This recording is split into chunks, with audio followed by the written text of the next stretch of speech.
దేశవ్యాప్తంగా భారత ప్రభుత్వం నరేంద్ర మోడీ గారి నాయకత్వంలో ఉత్తరాది దక్షిణాది తెలంగాణ ఆంధ్రప్రదేశ్ లేకపోతే ఇంకొక అంశాలని దృష్టిలో ఉంచుకొని కాకుండా అన్ని రాష్ట్రాలని ఒకే కోణంతో చూడాలని భారత రాజ్యాంగ నిర్మాత డాక్టర్ బిఆర్ అంబేద్కర్ గారు ప్రతిపాదించిన రీతి లోపల గతంలో రాష్ట్రాల పునర్విభజన విషయంలో అయినా రాష్ట్ర శాసనసభలో సీట్ల పెంపు విషయంలో అయినా లేదా దేశంలో పార్లమెంట్ స్థానాల పెంపు విషయంలో అయినా భారత రాజ్యాంగానికి లోబడే గతంలో ఉన్నటువంటి ప్రభుత్వాలు పనిచేసినాయి, భవిష్యత్తులో మేము కూడా పనిచేస్తామని చెప్పి చాలా స్పష్టంగా చెప్తా ఉన్నాం. అవగాహన లేనోళ్ళు, అర్థం కానోళ్ళు మొన్నటిదాకా నియోజకవర్గాల పునర్విభజన జరుగుతుందంటే ఉత్తరాదిన జనాభా ప్రాతిపదికన పెంచుతారు, ఉత్తరాదిన సీట్లు ఎక్కువ పెరుగుతాయి, దక్షిణాదిన తక్కువ పెరుగుతాయి, దక్షిణాది రాష్ట్రాలు జనాభా నియంత్రణను పాటించినాయి కాబట్టి సీట్లు తక్కువ అవుతాయని నిన్నటిదాకా గగ్గోలు పెట్టింది.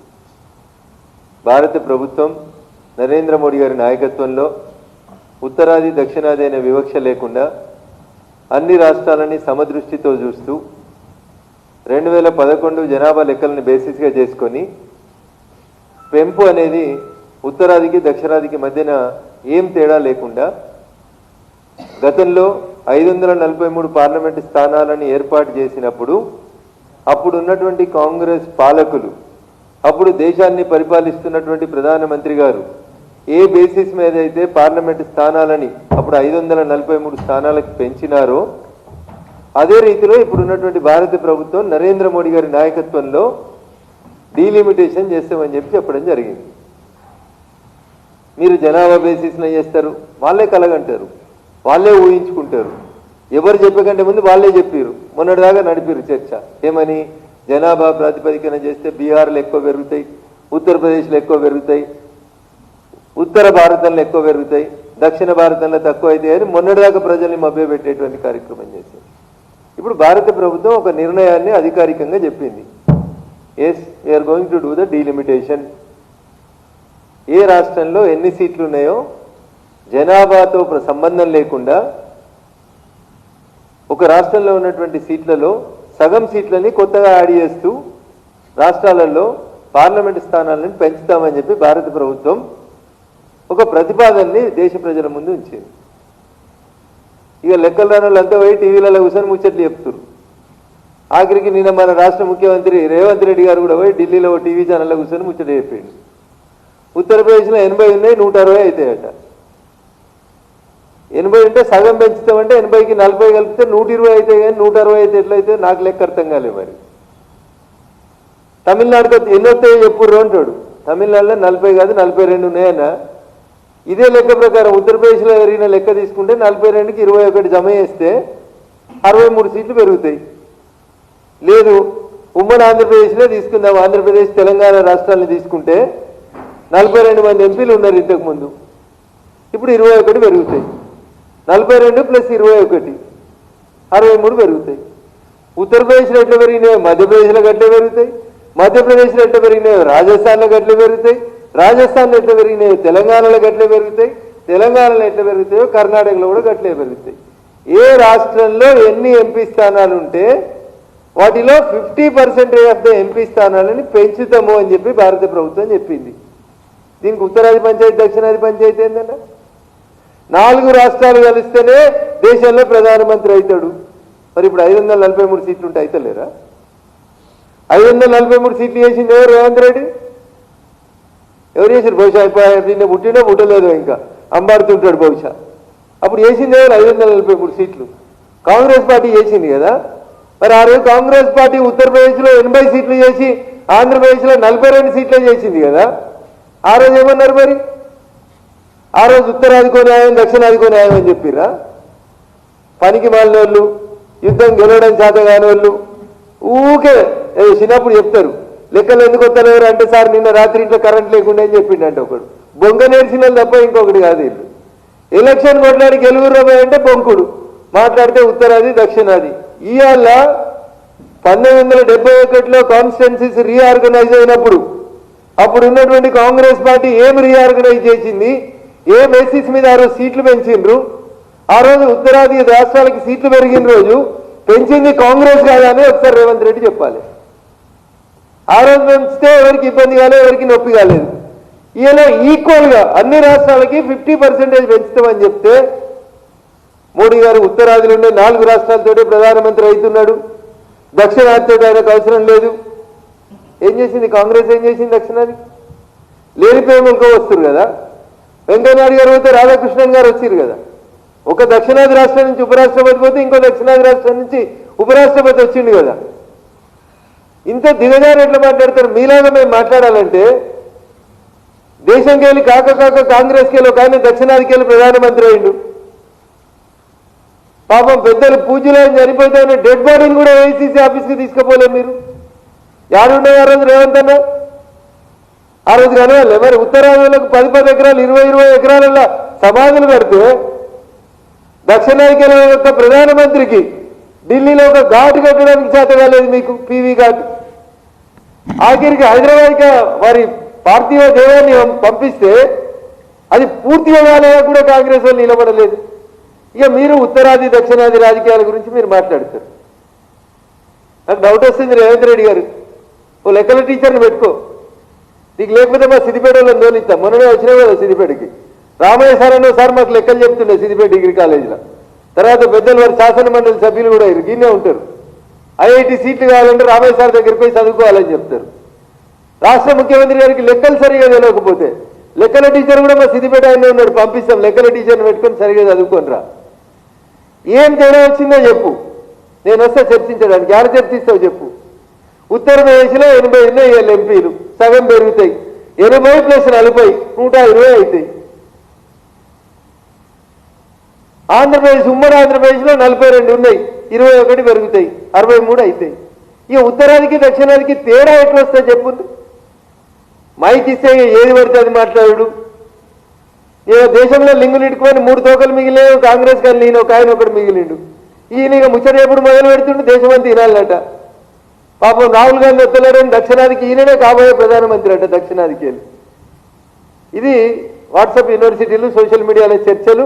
దీనికి వారు ఏదో ఆగమాగమైపోయి ఏదో మాట్లాడుతుంటే ప్రజల్ని మభ్యపెట్టేటువంటి అంశం తప్ప ఏముంది చెప్పు. ఏం గొప్పగా చూసుకున్నారు మీరు? మీ కుటుంబానికి పదవులు, రాహుల్ గాంధీ కుటుంబానికి రాజీవ్ గాంధీ కుటుంబానికి పదవులు తప్ప ఇలా ఎల్పీ లీడర్ మరి ఎందుకో దక్షిణాదికి ఇవ్వలేదు. లోక్సభలో ఎల్పీ లీడర్ ఎందుకు దక్షిణాదికి ఇవ్వలే? ఫస్ట్ టైం ఇచ్చింది కదా మల్లికార్జున ఖర్గే గారికి 43 వచ్చినప్పుడేమో ఆయనకి ఇచ్చిర్రు. 52 ఇచ్చినప్పుడేమో అధీర్ రంజన్ చౌదరి గారికి ఇచ్చిర్రు. ఆ 2 సార్లు ఎందుకు రాహుల్ గాంధీ తీసుకోలేదు? మరి నిజంగా దక్షిణాది మీద ప్రేమ ఉంటే ఇప్పుడు దక్షిణాదిని తీసుకొచ్చి లీడర్ ఆఫ్ అపోజిషన్ చేయనుంటారు లోక్సభ లోపల. అందుకని దయచేసి ముఖ్యమంత్రి గారు ఏదైనా మాట్లాడితే ఒక అర్థం పర్థం ఉండాలి. మీకు తెలియకపోతే పక్కన ఉన్న అడిగానే చెప్పుండ్రి. డీలిమిటేషన్ లోపల దక్షిణాదికి ఎట్లా అన్యాయం జరుగుతుందో చెప్పుండ్రి. మీరు ఇంతకుముందు అన్నారు జనాభా ప్రాతిపదికన పోతే అన్యాయం జరుగుతుందని. జనాభా ప్రాతిపదికన మేము సీట్లు పెంచుతామని భారత ప్రభుత్వం వేరే చెప్పలేదు. మీరే కలగన్నారు, మీరే ఊహించుకున్నారు. మీరే ఉత్తరాది దక్షిణాది అని ఒక భేదభావాన్ని పెంచేటువంటి ప్రయత్నం చేసిండ్రు. ఇవాళ ఏమైంది? మళ్ళా అన్ని రాష్ట్రాలలో ఇర్రెస్పెక్టివ్ ఆఫ్ ద పాపులేషన్ సమానంగా పెంచుతామని చెప్తుంది భారత ప్రభుత్వం. దీనికి మళ్ళీ ఉత్తరాది దక్షిణాది పంచాయతీ ఎందుకు వస్తుంది? ఏం మాట్లాడతారు అనేది కొంచెం పొందను ఉండాలి. సబర్మతి గురించి మాట్లాడి 20 కాంక్లేవ్. ఆడ సబర్మతి చేస్తే ఇదైపోయింది. మరి సబర్మతి చేసిన రోజు మోడీ గారు అడిగిర్రా? కేంద్ర ప్రభుత్వం పైసలు ఇస్తలేదు, కేంద్ర ప్రభుత్వం పైసలు ఇస్తలేదు, కేంద్రం పైసలు ఇవ్వాలి, కేంద్రం సహకరిస్తే నేను సబర్మతి కడతాను అన్నారా నరేంద్ర మోడీ గారు? నాకు తెలిసి అయితే మేము ఎప్పుడు అనలేదు, మరి నరేంద్ర మోడీ గారు ఎప్పుడు అనలేదు. కేంద్రం సహకరించాలని కూడా ఆఖరికి నరేంద్ర మోడీ గారు అడగలేదు సబర్మతిని చేసిన రోజు. నువ్వు చేయి మూసి రివర్ ఫ్రంట్, నీ దగ్గర పైసలు ఉంటే ఎవరు వద్దన్నారు? మేము గుజరాత్లో సబర్మతి చేసినట్టు మీరు చేయండి. సబర్మతి రివర్ ఫ్రంట్లో ఒక్క పేదోడికి కూడా అన్యాయం కాకుండా సబర్మతి రివర్ ఫ్రంట్ చేసినాం. మీ కాంగ్రెస్ అపోజిషన్లో ఉంది కదా, పోయి కాంగ్రెస్ని అడుగురు, గుజరాత్ కాంగ్రెస్ని అడుగుండ్రి. సబర్మతి రివర్ ఫ్రంట్ చేసినప్పుడు నరేంద్ర మోడీ గారు ఎట్లా చేసిరని గుజరాత్ కాంగ్రెస్ అధ్యక్షుని పోయి అడుగు. ఆయన మీలాగానే మోడీ సహకరిస్తలేడు, కేంద్రం సహకరిస్తలేదు, నేను సబర్మతి ఎట్లా చేయాలని అడిగిండు ఆయన మోడీ గారు. నువ్వు మోడీ గారిని అడిగి మూసి చేస్తా అని చెప్పినవా? ఒక పదానికి ముఖ్యమంత్రి గారు మీరు మాట్లాడుతున్న దానికి ఎక్కడైనా అర్థం ఉందా చూడు దయచేసి. ఒక నిమిషం దక్షిణాది వేరు ఉత్తరాది వేరు అంటారు, ఒక నిమిషం ఇది మోడీ చివరి వస్త్రం అంటారు, ఇంకో నిమిషం సబర్మతి అంటారు. ఏం మాట్లాడుతున్నారు మీరు? ఎందుకు ఇట్లా మాట్లాడుతున్నారు? గుడ్డ దుషేల్లో పడ్డట్టు ఏ వేరు అది మాట్లాడాను అమ్మాయికి దొరికిందని. మళ్ళీ చెప్తా ఉన్నా, డీలిమిటేషన్ మీద ఏమైనా లెక్కలు కావాలంటే గతంలో కాంగ్రెస్ పార్టీ డీలిమిటేషన్ చేసినప్పుడు ఉత్తరాదికి న్యాయం చేసుకున్నారు, దక్షిణాదికి అన్యాయం చేశారు అనే మాటకి మీరు ముందు అప్పటి కాంగ్రెస్లో ఇప్పటి కాంగ్రెస్లో అప్పుడు చేసింది తప్పని క్షమాపణలు చెప్పమని అడిగి, అయ్యా మోడీ గారు మీరు మంచోరు, మా దగ్గర కొత్త ప్రతిపాదనలు ఉన్నాయి ఇస్తామని చెప్పుండ్రి, వినడానికి మేము సిద్ధంగా ఉన్నాం. 80 చేసిన రోజు ఉత్తరప్రదేశ్లో అధికారంలో ఉన్న పార్టీ ఎవరు? దక్షిణాదికి 543 సీట్లలో మీరు చెప్పిన లెక్కలో దక్షిణాదికి తక్కువ సీట్లు చేసిన రోజు దేశంలో ఉన్నటువంటి అధికారంలో ఉన్న పార్టీ ఎవరు? కనీసం ఇది కూడా తెలియదా రేవంత్ రెడ్డి గారు? మీకు లెక్కలు తెలివై. ఇంగ్లీష్ గురించి మాట్లాడితే ఇంగ్లీష్ గురించి ఏదో అంటారు, హిందీ గురించి మాట్లాడితే హిందీ గురించి ఏదో అంటారు, పార్టీల గురించి మాట్లాడితే ఏది పడితే అది మాట్లాడతారు అని నేను గతం గురించి ఓదలుచుకోలేదు. కానీ నిన్నటి మీ ఆ కాన్క్లేవ్ చూసిన తర్వాత నాకు అనిపించింది అర్జెంటుగా మీకు ఒక మంచి లెక్కల టీచర్ని పెట్టాలని. అది మా సిద్దిపేటకి వెళ్ళిపోయే మా రామయ్య సార్ లాంటి వాళ్ళని బతిలాడి, కొంచెం వయసులో పెద్ద ఆయన అయినప్పటికీ కూడా పొద్దున 5 గంటలకు మీకు ప్రత్యేకమైన క్లాస్ పెట్టించి ఆ డీలిమిటేషన్ లెక్కలేదో మీకు అర్థమయ్యేలా చెప్పాలని. ఎట్లాగో గాంధీ భవన్ వాళ్ళకి చెప్తే అర్థం కావు, కానీ ఆ రామయ్య సార్తో చెప్పిస్తానని ఏమైనా లెక్కలు అర్థమైతేమో అని ఒకసారి ఆలోచించుకోవాలని చెప్పి ముఖ్యమంత్రి గారు అనేటువంటి బాధ్యతాయుత స్థానంలో కూర్చున్న గౌరవ తెలంగాణ రాష్ట్ర ముఖ్యమంత్రి రేవంత్ రెడ్డి గారికి ఈ సందర్భంగా నేను అప్పీల్ చేస్తున్నాను. తెలంగాణ బరువును తీసుకుపోయి ఢిల్లీ వాకిట్లో తల కొట్టేసే రీతిలో మాట్లాడకండి దయచేసి. If you want to speak something in the Delhi streets, you speak on the facts. ఎట్లా దక్షిణాదికి అన్యాయం అవుతుందో చెప్పురు, నేను వస్తా.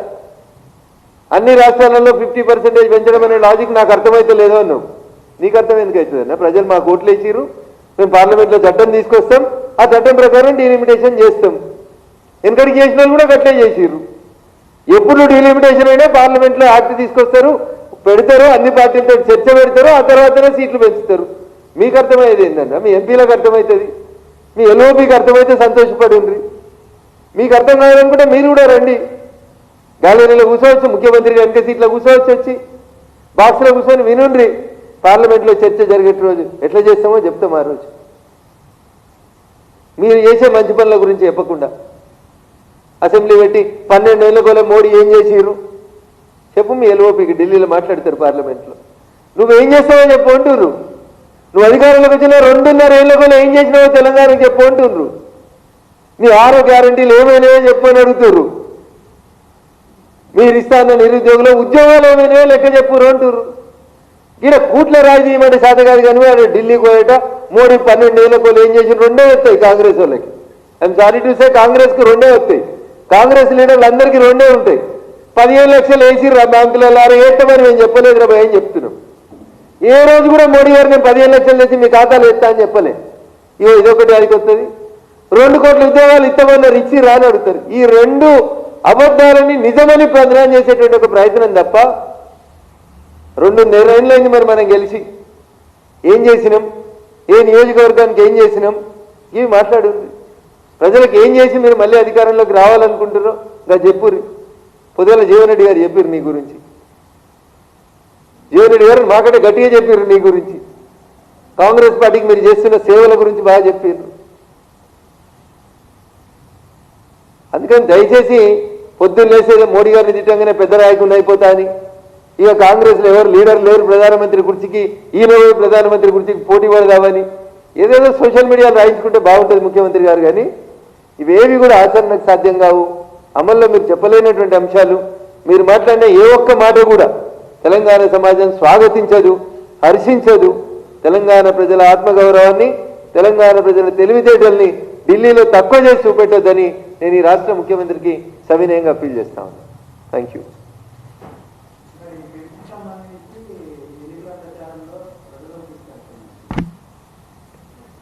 మేము ఇదేదో సీలు కవర్లో పెట్టి 2029 ఎన్నికలకు గంట ముందు తీసి ప్రజలకు చెప్పకుండా సీట్లు పెంచుతలేమన్నా.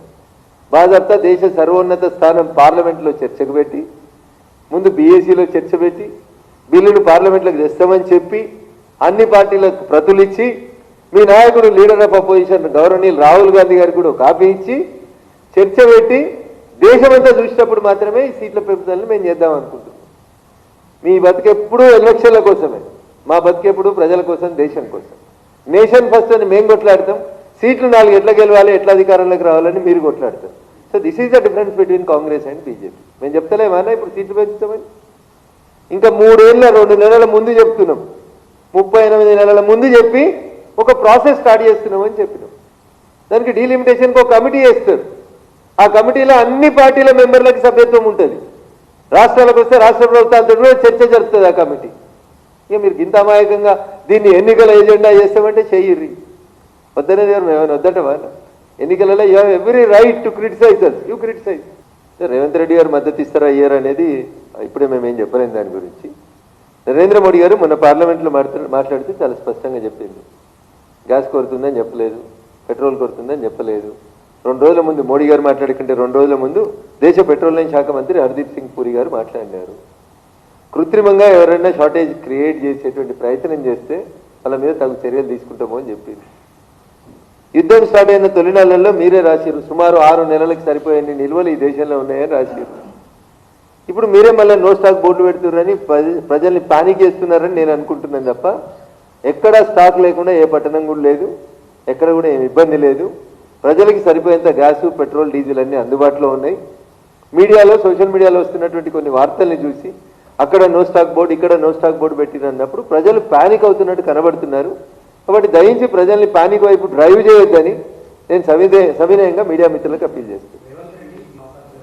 ఇవి వారి వారి వ్యక్తిగత అభిప్రాయాలు. ఎన్నికలకి ఇంకా 3 సంవత్సరాల 2 నెలలు ఉన్నాయి. భారతీయ జనతా పార్టీకి అధిష్టానం, కేంద్రంలో ఒక పార్లమెంటరీ పార్టీ బోర్డు, మాకొక ఎన్నికల విధి విధానాలు నిర్ణయించుకోవడం అనేది ఎన్నికలు వచ్చినాక 2 నెలల ముందు, 6 నెలల ముందు అప్పుడు చర్చలు జరుగుతాయి.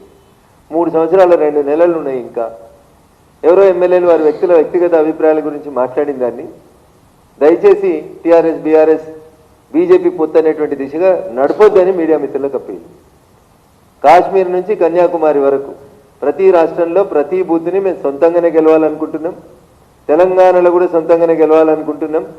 తెలంగాణలో కూడా భారతీయ జనతా పార్టీ వచ్చే ఎన్నికల తర్వాత అధికారంలోకి రావాలని ప్రతి కార్యకర్త కోరుకుంటుండు. మా అడుగులు కూడా ఆ దిశగానే పడతాయి. కాబట్టి పొత్తులు ఇట్లాంటి మాటలు ఎవరైనా మాట్లాడితే వాటిని వారి వారి వ్యక్తిగత అభిప్రాయంగా ట్రీట్ చేయండి తప్ప ఇప్పుడే ఎన్నికలు ఏదో రేపే ఉన్నాయి, ఇలా పొత్తుల గురించి మాట్లాడుకోవాల్సిన అవసరం కాదు, సమయం కాదు, సందర్భం కాదు. కాబట్టి అది టీఆర్ఎస్ ఎమ్మెల్యేలు మాట్లాడినా, మా గౌరవ శాసనసభ్యులు మాట్లాడినా వాటిని వారి వారి వ్యక్తిగత అభిప్రాయాల వరకే స్వీకరించాల్సిందిగా సవినయంగా అప్పీల్ చేస్తూ, ఒకవేళ అట్లాంటిది ఏమైనా ఉంటానా మా జాతీయ పార్టీ నాయకత్వం అంతా కూడా చర్చించి ఢిల్లీలో మనందరికి చెప్పిన తర్వాతనే అట్లాంటి అడుగులు పడతాయన్నా. ఇప్పుడు అట్లాంటి ఆలోచన పార్టీ రాష్ట్ర నాయకత్వానికి కానీ కేంద్ర నాయకత్వానికి కానీ ఉన్నట్టు నాకేం సమాచారం లేదు. సో భారత రాజ్యాంగం బిఆర్ అంబేద్కర్ గారు రాసిన రాజ్యాంగంలో ప్రతి 5 సంవత్సరాలకు ఒకసారి ఎన్నికలకు పోవాలని ఉంది. 2023 నవంబర్లో తెలంగాణ రాష్ట్రానికి ఎన్నికలు జరిగినాయన్న. వారికి ఇష్టమున్నా కష్టమున్నా జమిలీ ఎన్నికలు వస్తే ఒక 2 నెలలు ఇటు అటో మినహా 5 సంవత్సరాల తర్వాత ఆయన మళ్ళీ ప్రజల ముందుకు పోవాలి, ఓట్లు అడగాల్సిందే. అప్పటికి వారు ఉన్నటువంటి పార్టీకి ప్రజలు ఓట్లు వేయాలి. ఆ తర్వాత రెండోసారి ముఖ్యమంత్రి అవుతారా కారు అనేది నిర్ణయం జరుగుతుంది. చిన్నప్పుడు ఎప్పుడో ఏదో సినిమా పాటలలో చూస్తాం, తొందరపడి ఒక కోయిల ముందే కూర్చిందని. అట్లా రేవంత్ రెడ్డి గారు కూడా కొంచెం తొందరపడి ముందే కూర్చున్నట్టు కనబడతా ఉంది. ఎన్నికలు ఇంకా చాలా రోజులు ఉన్నాయి. సగం రోజుల మీ పరిపాలన ఎట్లుందో ఇంకా తెలుస్తలేదు. ప్రజలకు అర్థమవుతా ఉంది మీ వల్ల ఎన్ని కష్టాలు వస్తున్నాయి. వీళ్ళు వెయిట్ అండ్ సీ, ఎలక్షన్స్ వచ్చిన తర్వాత ఏం జరుగుతాయనే చూద్దాం. ఆశపడ్డంలో తప్పు లేదు, అది పగటికలు అవుతుందని నాకు అనిపిస్తా ఉంది.